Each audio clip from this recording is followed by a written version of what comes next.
ఫిబ్రవరి 16 నుండి రాత్రి 7:30 మీ ఈటీవీలో.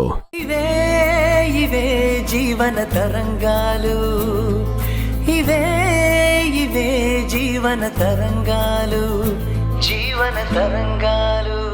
ఆకలితో పస్తులున్నారని తెలిసి నాకు చేతనైన సహాయం చెయ్యాలని చూశాను. ఆ మాత్రం దానికే నేనేదో నేరం చేసినట్టు నన్నిలా నిలదీయడం ఏమీ బాగలేదు రాజశేఖర్. నీ సహాయం ధృతరాష్ట్ర కౌగిలని నాకు తెలుసు. నీ సహాయం వెనుక అర్థాలు పరమార్థాలు కూడా నాకు తెలుసు.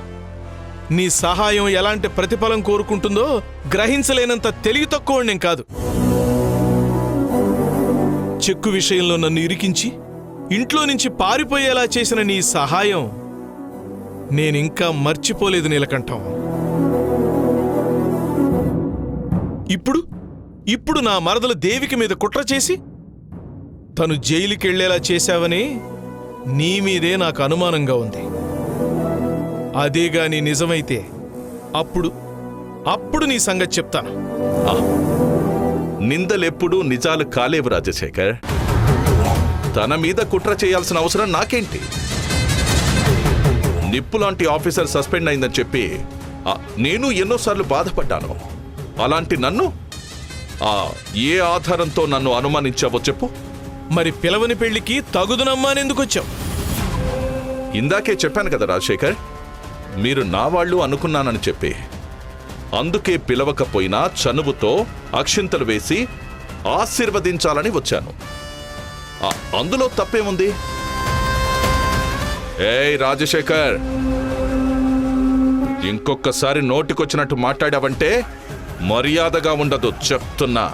నీ అవినీతి సంపాదనకి అడ్డుపడుతున్న దేవికని అడ్డు తొలగించుకోవాలని ఎప్పటినుంచో చూస్తున్నావు. అలాంటి నీకు దేవిక పెళ్లి సందర్భం వచ్చింది. అదును చూశావు, దెబ్బ కొట్టావు, అంతేగా? అబద్ధాన్ని పదే పదే చెప్తే నిజమైపోదు రాజశేఖర్. కొంచెం ఓపిక పట్టు, త్వరలోనే నిజమేదో నీకే తెలుస్తుంది. అప్పుడు ఈ రాజశేఖర్ రియాక్షన్ ఎలా ఉంటుందో నీకు తెలుస్తుంది.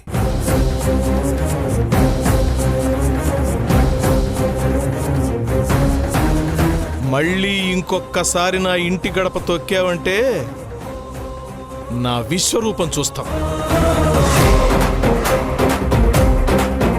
రాజశేఖర్, ముందుంది ముసళ్ళ పండగ.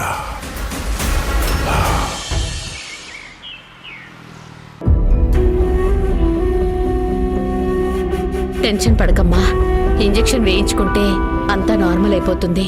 నువ్వు రిలాక్స్గా ఉండు. నేను టెన్షన్ పడుతుంది నా ఆరోగ్యం గురించి కాదు ధరణి. మరి దేని గురించమ్మా?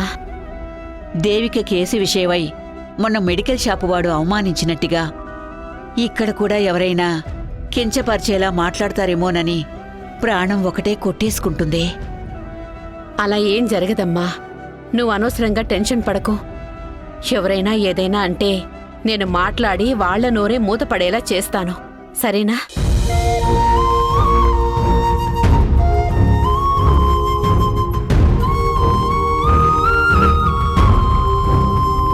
శాంతమ్మా, ఎలా ఉన్నారు?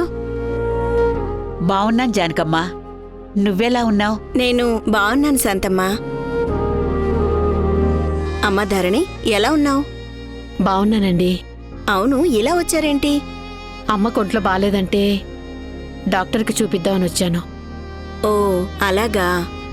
అందరూ బాగుండాలని కోరుకునే మీలాంటి మంచి మనుషులకి ఆ దేవుడు ఎన్నో కష్టాలు పెట్టి పరీక్షిస్తుంటే ఇక ఆరోగ్యాలేం బాగుంటాయిలే. మొన్న దేవికకి జరిగిన అన్యాయం చూసి నేను చాలా బాధపడ్డానమ్మా. తనకి అలా జరుగుండాల్సింది కాదు. ఏం చేస్తామమ్మా, అంతా మా కర్మ. దేవిక భర్తకున్న దోషం పోవాలని చేస్తున్న పెళ్లిలో దేవిక మీద అబాండాలు వేసి నిందలు మోపి దాని ఉద్యోగం పోయేలా చేశారు. ఆ అవమానాన్ని తట్టుకోలేక అది తల్లడిల్లిపోతుంది. బాధపడకండి, తొందరలోనే అన్నీ సర్దుకుంటాయి.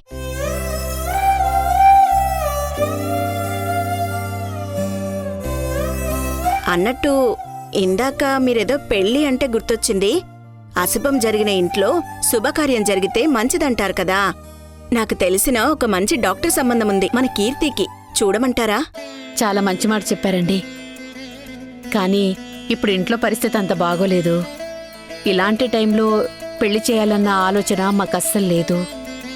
సరే, మీ ఇష్టం. నేనేం బలవంత పెట్టను. ఉండండి, డాక్టర్తో మీ గురించి చెప్పొస్తాను. ఉమ్.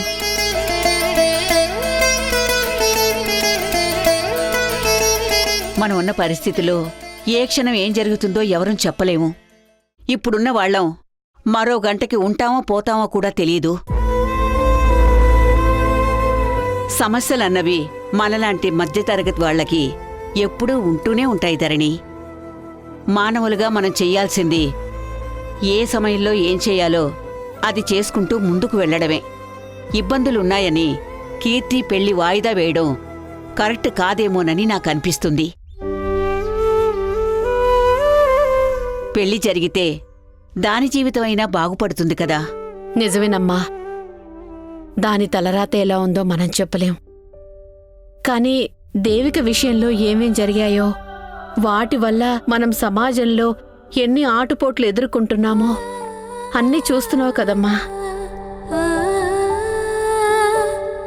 పెళ్లి చేస్తే మనందరి మొహంలో సంతోషం కనబడాలి, కానీ బాధలు మనం మోసే బరువులు కాదు కనపడాల్సింది. నీ మనసులో ఉన్న బాధలు భయాలు నాకు తెలుసు ధరణి. కీర్తి గాజుల గురించి దేవికకి తెలిస్తే ఎలా అనే కదా నువ్వు ఆలోచిస్తున్నది. నాక్కూడా అదే భయం ఉంది. కాని ఇవన్నీ సాకుగా చూపించి కీర్తి పెళ్లి విషయంలో ఎలాంటి నిర్ణయం తీసుకోకుండా ఉండడం కరెక్టేనా అన్నది నువ్వే ఆలోచించు.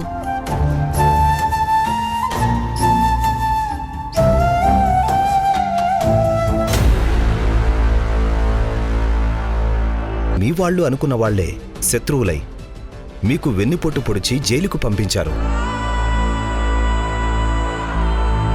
మీరు జైలుకి పోవడానికి కారణం మీ అక్క వాళ్ళ అమ్మాయి కీర్తి, అంటే మీ బావగారు రాజశేఖర్.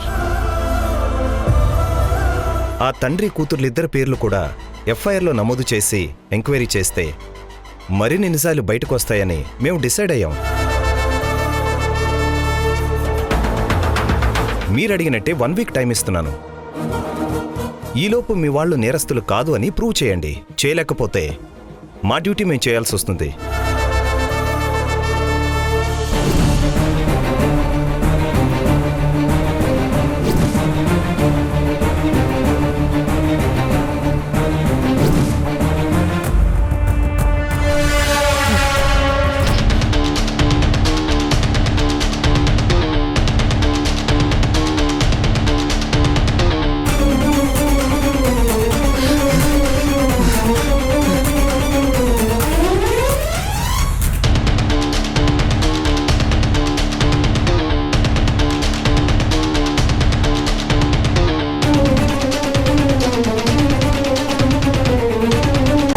శివంగిలా మారి తనకి జరిగిన అన్యాయానికి బదులు చెప్పబోతున్న దేవికను తప్పక చూడండి. జీవన తరంగాలు ఈ నెల 16 నుండి మధ్యాహ్నం 3:30 నిమిషాలకు.